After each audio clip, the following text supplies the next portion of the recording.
where real darkness lives. If you... 3, 2, 1। मैं हूं हिम्मतराम चौधरी, राजस्थान के नागौर का रहने वाला। 19 सालों से ट्रक चला रहा हूं। रेत, सीमेंट, सरिया, अनाज, मशीनें, क्या क्या नहीं ढोया। पर जो काम मुझे उस रात मिला था, वो सामान नहीं, वो मानो मौत खुद थी। नागौर के पास मैंने ट्रक में माल लोड किया। सामान था कुछ लोहे के बक्से जिन पर सरकारी स्टैंप था और आदेश था, गंतव्य सिक्किम राज्य, केवल रात में ड्राइव करना, दिन में रुकना अनिवार्य। मैंने पूछा, ये क्या है, दिन में क्यों नहीं चलना? ठेकेदार बोले, तुम बस रात में चलाना, बाकी मत जानना।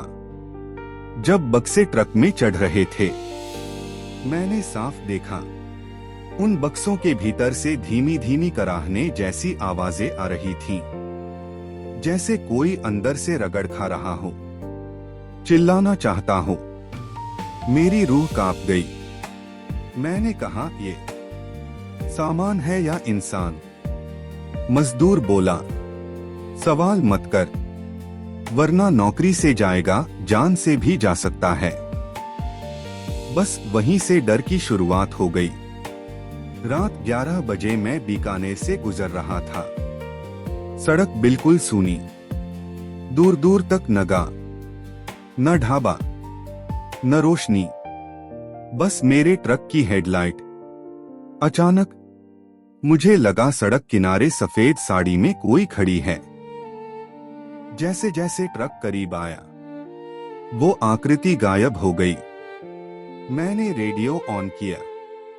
कोई राजस्थान लोकगीत बज रहा था, पर धीरे धीरे वो गाना बदलकर फुसफुसाहट में तब्दील हो गया। हिम्मत, हिम्मत, मत ले जा, उन्हें जागने मत देना। मैंने रेडियो बंद कर दिया। दिल धड़क रहा था जैसे सीने से बाहर आ जाएगा। जैसे ही पंजाब की सीमा पार की, ट्रक के पीछे से ठक ठक की आवाज आने लगी। मैंने मिरर में देखा, बक्सों का ढक्कन हल्का हल्का हिल रहा था। मैं डर गया। मैंने ट्रक रोकने की हिम्मत नहीं की। उसी वक्त मेरे फोन पर अननोन नंबर से कॉल आया। मैंने रिसीव किया। दूसरी तरफ कोई औरत थी। आवाज ठंडी, जैसे कब्र से आती हो। ट्रक मत रोको, वरना वो बाहर आ जाएंगे। मेरे हाथ कांपने लगे। करीब 3 बजे मैं थक गया। नींद आने लगी। सामने एक ढाबा दिखा। नाम था लखी का ढाबा, 24 घंटे खुला। मैंने ट्रक रोका, अंदर गया। हर मेज पर प्लेटें थीं, कुल्हड़ पड़े थे, जैसे लोग बैठे थे, पर सब अचानक उठकर चले गए हों। ढाबे में कोई नहीं था, न रसोइया, न वेटर, न कोई ग्राहक, बस जैसे लाशों के लिए सजाया गया भोजन हो। मैंने आवाज दी, कोई है? तभी पीछे से दरवाजे के पीछे किसी के भागने की आवाज आई। मैं भागता हुआ ट्रक पर लौटा और जैसे ही चढ़ा, मैंने देखा मेरे पीछे वाले बक्सों का ढक्कन थोड़ा खुला हुआ था। उसमें से एक काले नीले हाथ की उंगलियां बाहर निकली हुई थीं। मेरी चीख निकलते निकलते रह गई। मैंने दौड़कर हथौड़ा उठाया और ढक्कन बंद कर दिया। दिल्ली में रात के 4:30 बजे ट्रक नंगलोई के पास स्ट्रीट लाइट्स के नीचे रुका। ट्रक की छाया सड़क पर पड़ी हुई थी, पर मैंने देखा, मेरी छाया अकेली नहीं थी। मेरे बगल में एक दूसरी छाया भी थी, एक और इंसान की, जो मेरे बिल्कुल पीछे नहीं, थोड़ी दूरी पर, मानो ट्रक के ऊपर बैठा हो। वो छाया बड़ी थी, उंगलियां लंबी और सिर बिना आकार के। मुझे पसीना आने लगा। मैंने इंजन स्टार्ट किया और निकल भागा। अचानक कन्नौज के पास मेरे ट्रक की साइड सीट पर वजन महसूस हुआ, जैसे कोई बैठा हो, चुपचाप, बिना आवाज। मैंने गर्दन मोड़ी, पर सीट पर कोई नहीं था। लेकिन मैंने स्पष्ट सुना, मेरे कान के बिल्कुल पास, हिम्मत, अब लौट जा। मैं चीख पड़ा, कौन है? कोई जवाब नहीं, बस हवा की नहीं, बल्कि कब्र की ठंडक महसूस हुई। पटना के पास मेरे फोन पर फिर उस औरत का कॉल आया। इस बार उसकी आवाज बहुत करीब, जैसे फोन में नहीं, मेरे कान में बोल रही हो, गलती हो गई हिम्मत, तूने दिन में एक पल के लिए रोक दिया था, अब वो जाग चुके हैं। साथ ही ट्रक का पूरा केबिन भर गया दुर्गंध से, जैसे पुरानी लाशें पानी में गल गई हों। मैं रोने लगा। मुझसे क्या गलती हो गई? उसने कहा, सिक्किम जाकर तुम्हें वो बक्से मंदिर के पिछली सुरंग में छोड़ने थे, ताकि उन्हें शापित भूमि में सील रखा जा सके। मैं कांप गया। उनके अंदर क्या है? और उसने कहा, वे इंसान थे कभी, जो काले तांत्रिक के द्वारा अधमरे करके राक्षसों में बदल दिए गए। मेरी रूह जम गई। रात के 2 बजे सड़क घने जंगल से गुजर रही थी। ट्रक की पीछे की तरफ से धड़ाम एक बक्सा टूट गया, फिर दूसरा, फिर तीसरा, और फिर कुछ बाहर निकला। लंबा, पतला, हड्डी जैसा शरीर, आंखें बिल्कुल सफेद, मुंह इतना खुला कि जबड़ा फट जाए। वो मेरे ट्रक की दीवारों पर चढ़ने लगा। मैंने एक्सेलरेटर पूरा दबा दिया। ट्रक 95 पर, 105 पर, 120 पर पीछे से आवाजें आ रही थीं।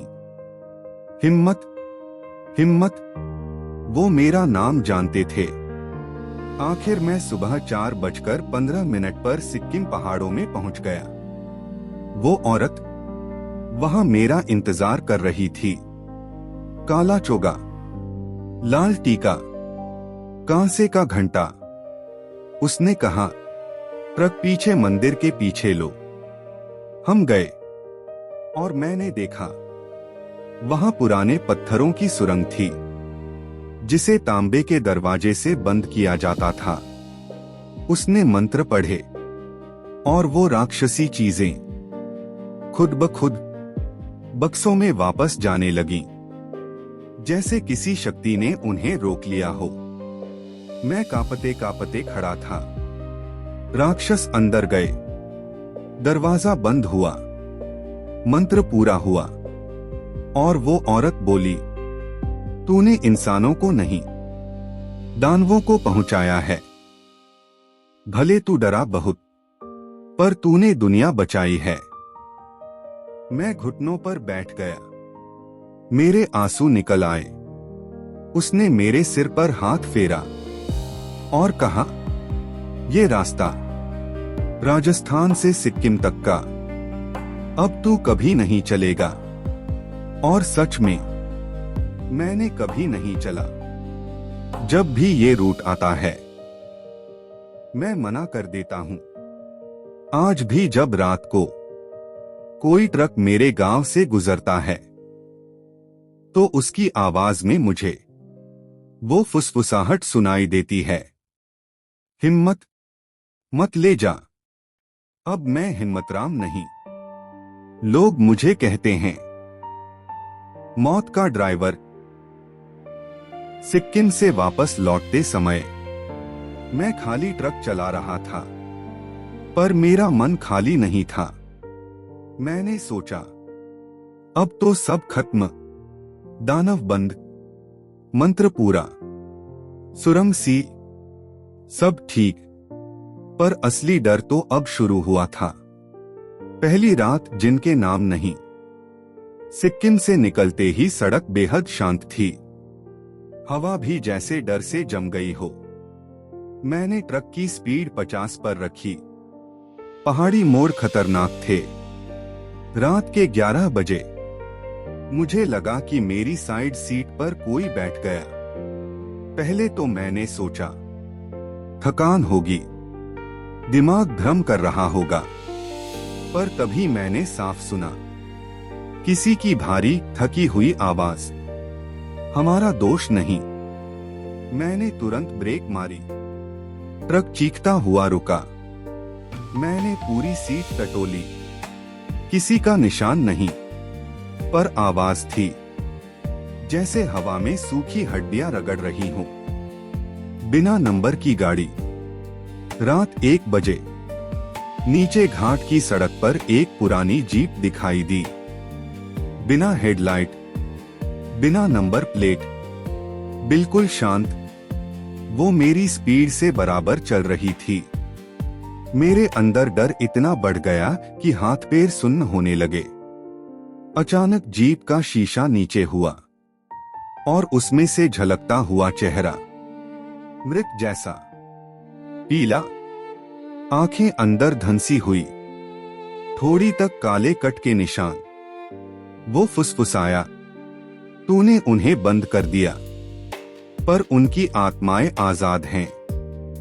और जीप बस हवा में घुल गई, जैसे कभी थी ही नहीं। हिम्मतराम के सपने। लौटते हुए पूरे रास्ते नींद नहीं आई। जब भी आंख लगती, मैं एक ही सपना देखता। एक वीरान गांव, जहां लोग नहीं, बस परछाइयां रहती थीं। एक तांत्रिक काले मंदिर में खड़ा था और उसके सामने 7 इंसान बंधे हुए थे।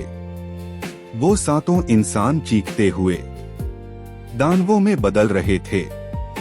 उनमें से एक मेरी तरफ देखकर बोला, हम पापी नहीं थे, हमें श्राप दिया गया। मैं नींद से चीखकर उठ जाता। दिल धड़क रहा होता। राजस्थान वापसी घर पर अजीब साए। जब मैं नागौर वापस पहुंचा तो गांव वालों ने कहा, हिम्मत, तेरे घर के आसपास रात में कोई घूमता है। मैं हंसा। मैं तो गया हुआ था। उन्होंने कहा, वही तो मुश्किल है, तू था नहीं। फिर भी घर के बाहर तेरे कदमों की आवाज सुनी। मेरी रीढ़ में सिहरन दौड़ गई। मैं घर के अंदर गया।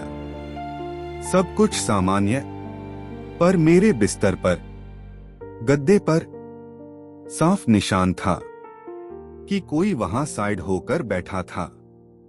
जगह गर्म थी, जैसे कोई अभी अभी उठकर गया हो। बक्सों की धमक, उनका पीछा। 2 दिन बाद मुझे घर पर पड़ा हुआ ट्रक चेक करना था। मैंने दरवाजा खोला, चढ़कर अंदर गया और वही आवाज,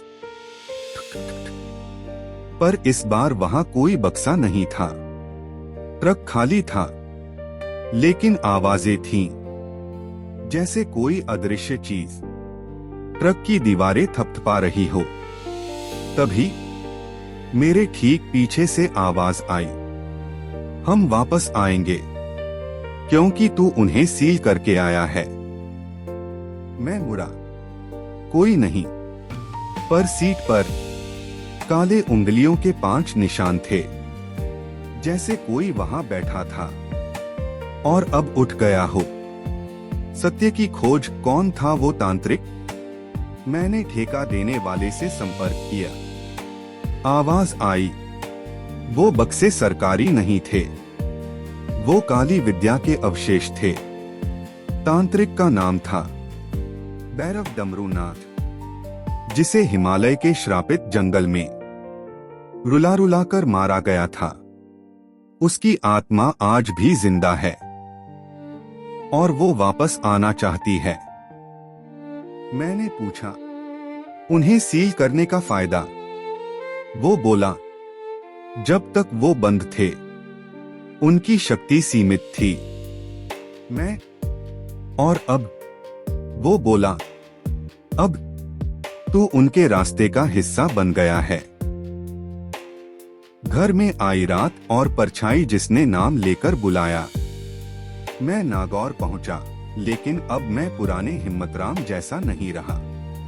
उन बक्सों की आवाजें, वह औरत की चेतावनी, वे दानवों की आंखें, ये सब मेरे भीतर गूंज रहे थे।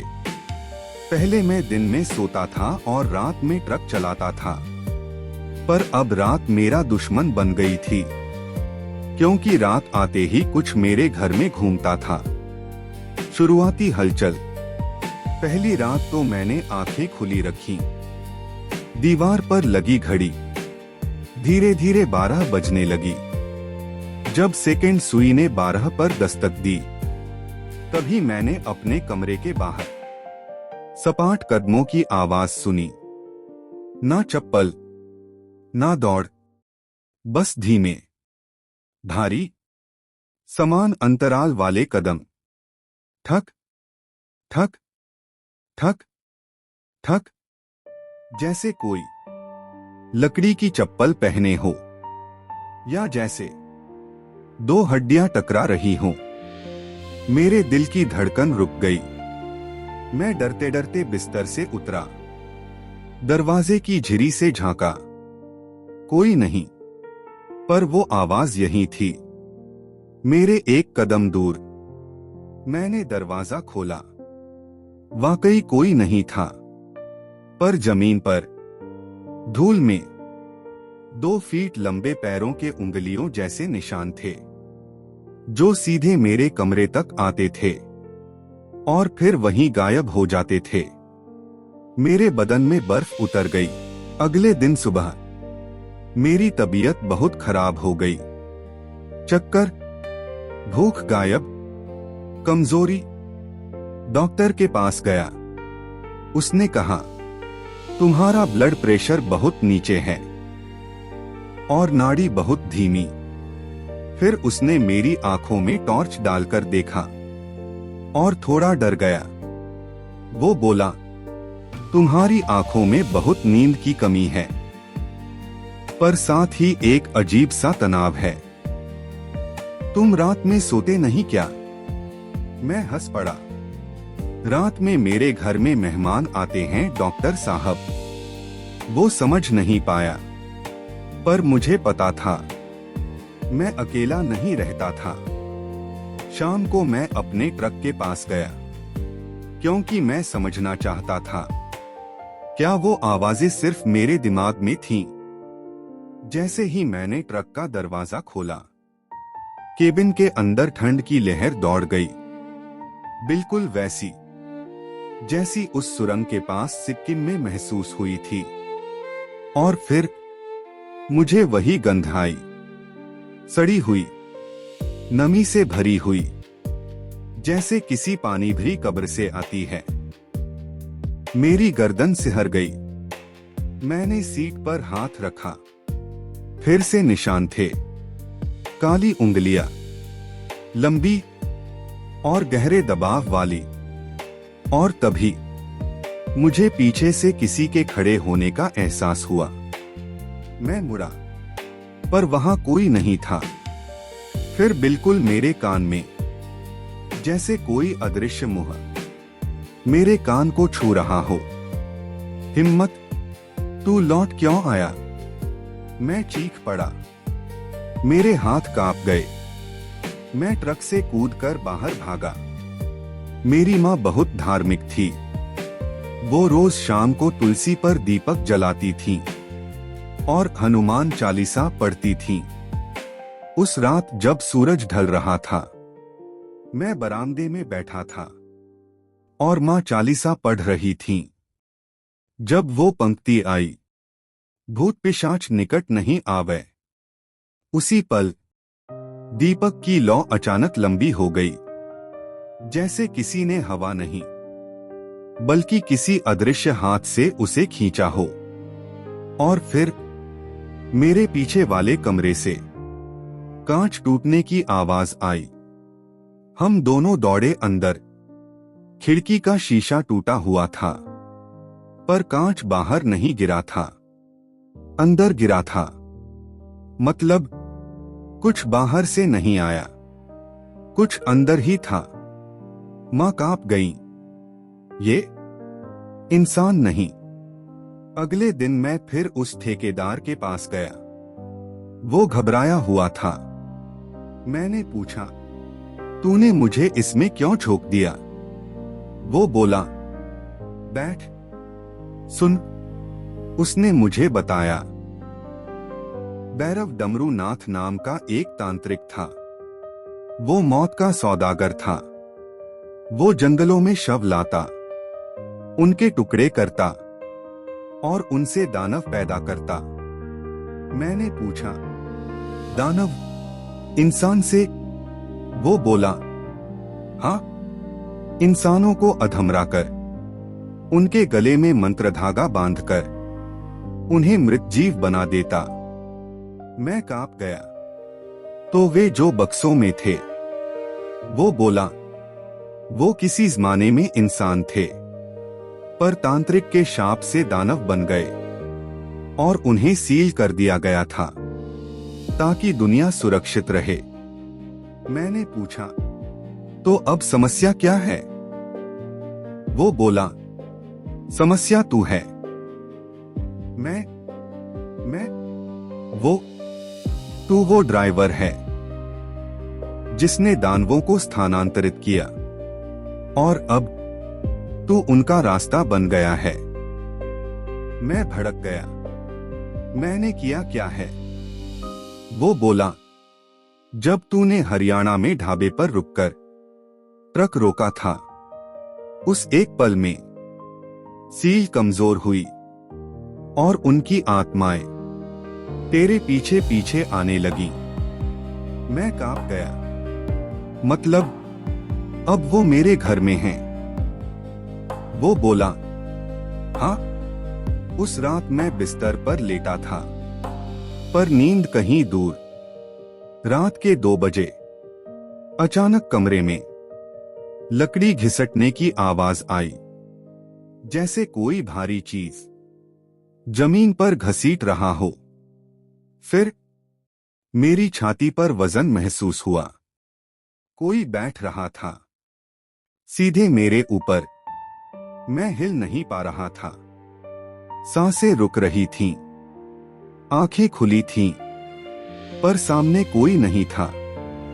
बस दबाव, जैसे किसी अदृश्य शरीर का। तभी मेरे कान के पास आवाज आई, हिम्मत, तू हमें वहां क्यों छोड़ आया? मेरे गले से आवाज नहीं निकल रही थी। मैं बेजान सा पड़ा था, जैसे किसी ने मुझे जकड़ लिया हो। मेरी आंखों में आंसू भर आए। मैं मरने जैसा महसूस कर रहा था। तभी मां की आवाज आई दरवाजे से, श्री राम जय जय राम। उस पल वो भारी वजन अचानक हल्का हुआ और गायब। मैं उठकर जोर से सांस लेने लगा। सीना जल रहा था। मां ने मेरी तरफ देखा और बोली, बेटा, कुछ तुम्हारे अंदर घुसना चाहता है। अगले दिन मां मुझे एक बुजुर्ग तांत्रिक तोड़ू पुजारी स्वामी करुणेश्वर के पास ले गईं। वो मुझे देखते ही बोले, ये इंसान नहीं है, ये श्राप है। मैं हक्का बक्का, तोड़िए इसे। वो बोले, मैं श्राप तो नहीं तोड़ सकता, पर समझा सकता हूं।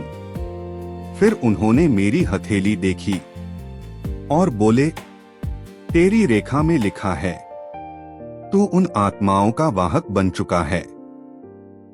एक रात मैंने बाहर ट्रक खड़ा किया और सोचा, आज उसकी तरफ नहीं जाऊंगा। 3:10 AM। मेरे कमरे की खिड़की पर। मैं चौंक कर उठा। फिर आवाज, ठक ठक ठक। मैं धीरे से खिड़की के पास गया, पर्दों की दरार से बाहर देखा और दिल रुक गया।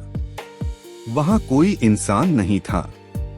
ट्रक के दरवाजे पर किसी अदृश्य हाथ की दस्तक थी।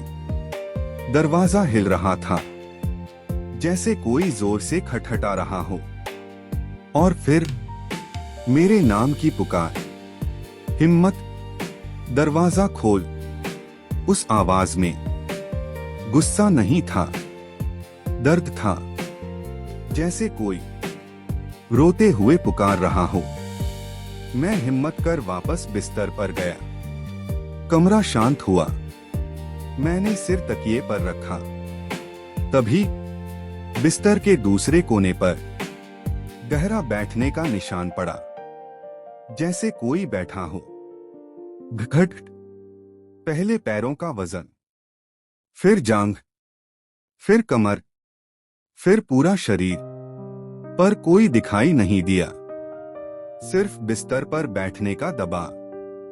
और फिर कमरे में धीमी आवाज, हम इंसान थे, हिम्मत, हमें बचा ले।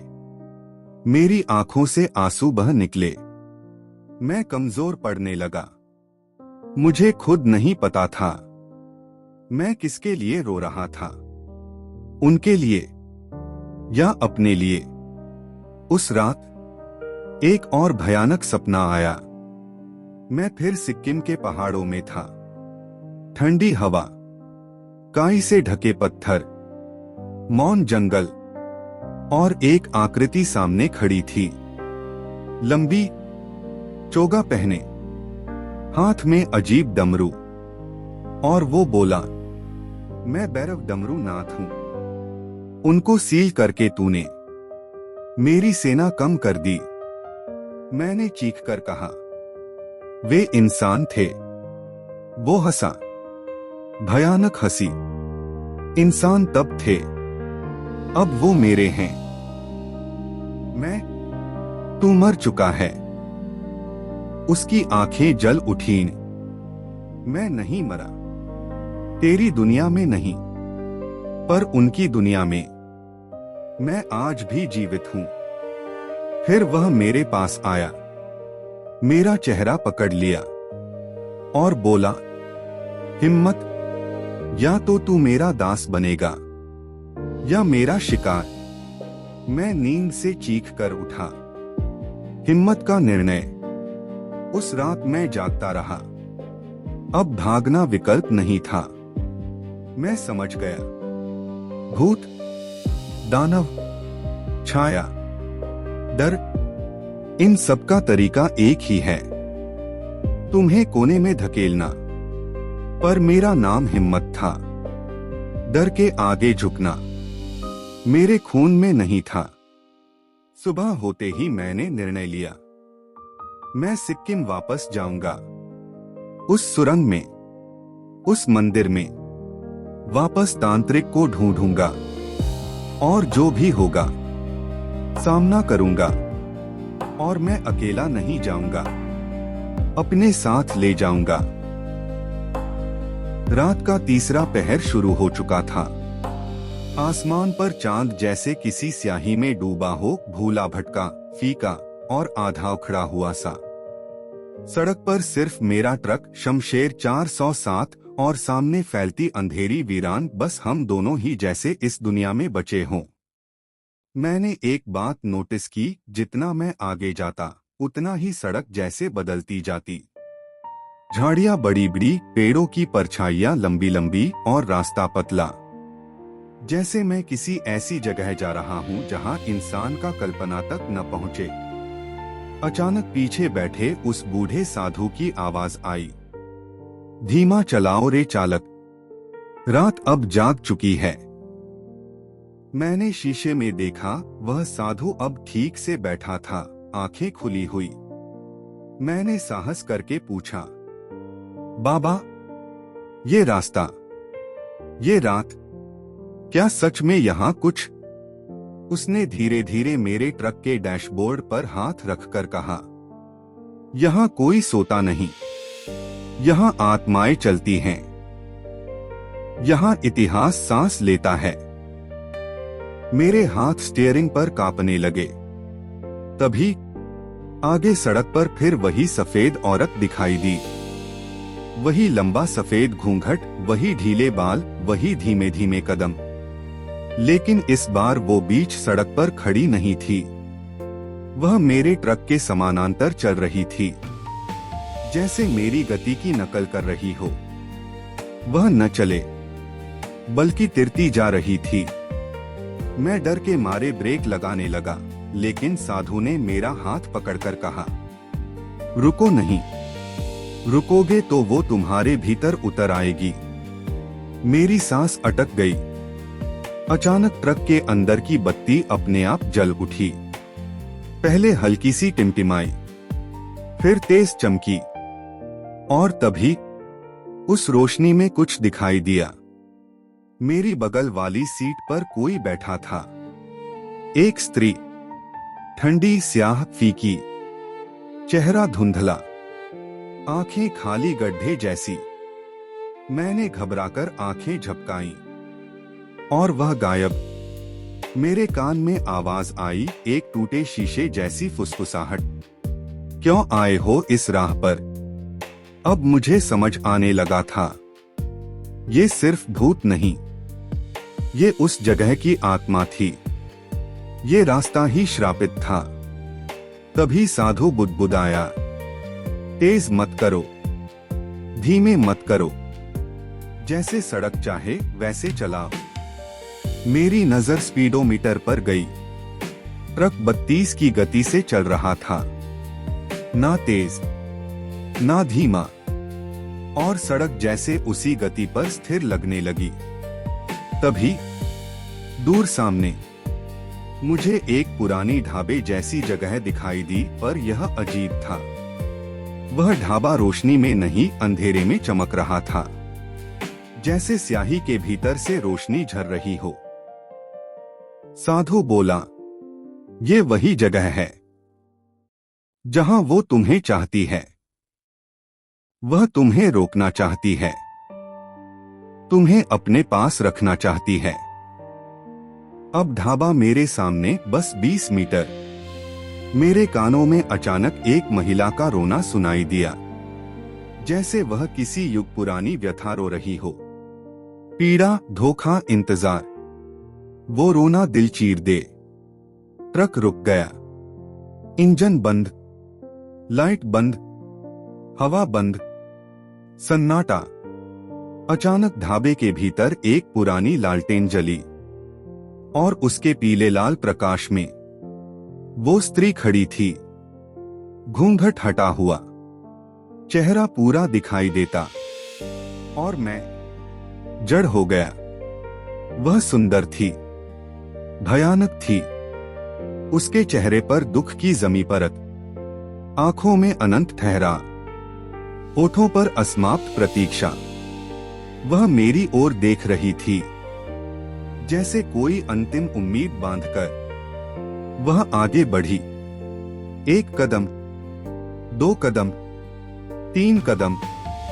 अब वह ठीक मेरे ट्रक के सामने खड़ी।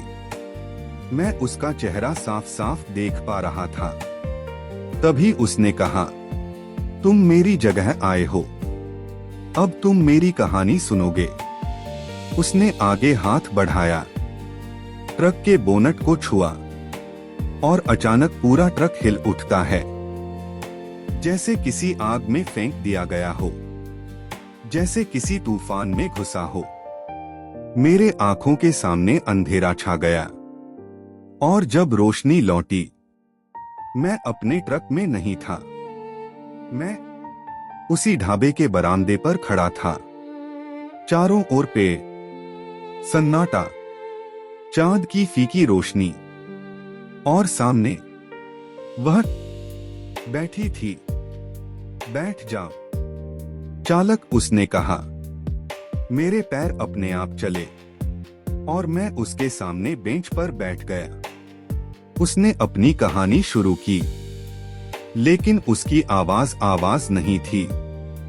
वह सीधे मेरे दिमाग में उतर रही थी। मेरा नाम था रजनी। मेरे पति थे ट्रक ड्राइवर। वे जाते थे जयपुर से राधेश्याम नगर।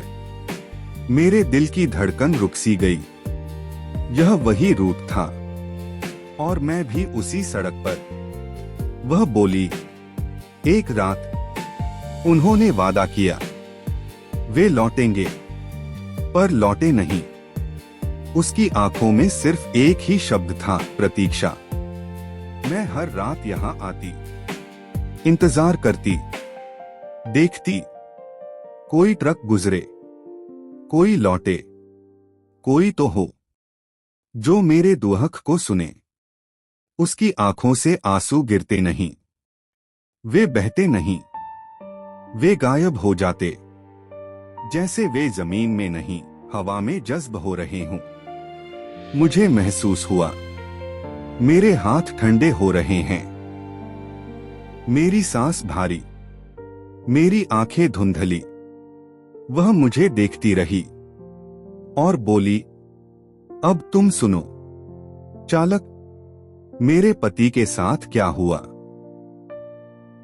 और अब मैंने पहली बार महसूस किया, यह सिर्फ भूत नहीं, यह एक अनकही कथा थी। एक ऐसी त्रासदी जो समय से परे, मृत्यु से परे, रात से परे जिंदा थी। उसने धीरे धीरे हाथ उठाया और मेरी आंखों पर रखा और मेरी दृष्टि बदल गई। मैंने वह रात देखी, मैंने वह हादसा देखा, वह चीख, वह खून, वह पल, और मैं समझ गया असली आतंक अभी शुरू हुआ है। उसने मेरा हाथ अपनी ठंडी हथेली में लिया। वह छूना इंसानी नहीं था, जैसे बर्फ से भी नीचे, जैसे मौत की सी। मेरी आंखें बंद हो गईं और मैं उस घटना के भीतर पहुंच गया। मैं सड़क पर नहीं, बीते समय में था।